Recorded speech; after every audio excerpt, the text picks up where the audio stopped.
Явка на второй день голосования высокая и в Назране, отмечают на участках. В выходной день отдать свой голос пришел Мурат Даскиев. Он активно участвует в жизни общества. Надо обязательно проходить и голосовать, чтобы исполнить свой гражданский долг, и чтобы никто за тебя другой не выбирал, чтобы ты знал, что ты выбрал именно ты, ответственный за это действие. Участок номер 618 открыт в стенах Краеведческого музея имени Тугана Мальсагова. Здесь предусмотрели все условия, чтобы избиратели смогли исполнить свой гражданский долг. Есть условия для матери и ребенка. У нас есть медкабинет. Если приходит избиратель, бывает человеку плохо и какие-то симптомы, сразу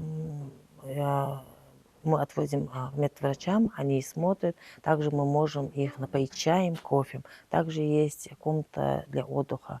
Есть комната, которую мы подготовили для ифтара. Здесь зарегистрировано 2625 избирателей, из них 250 голосующие на дому и 6 впервые. За первый день проголосовали 30% избирателей. На второй день явки ожидают больше, учитывая выходной. Для Заремы Мистоевой выборы – это своеобразный праздник. Зачастую даже к нам, если приходит глава семейства, и уже потом приходят и супруга, и дети, потому что каждый сознательный человек понимает, что это выбор каждого человека.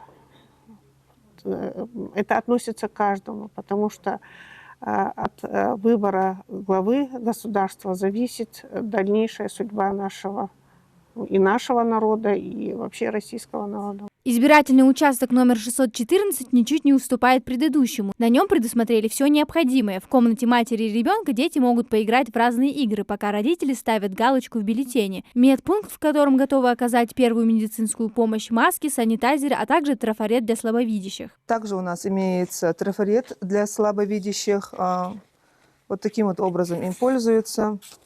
Здесь вставляется у нас избирательный бюллетень, и вот так вот на ощупь можно уже прощупать, где ставить галочки. Члены избирательной комиссии ответственно подходят к своей работе, помогают избирателям. Всего на территории Назрани 22 избирательных участка. Амин Зязикова, Магомед Шаухалов, Магаз 24.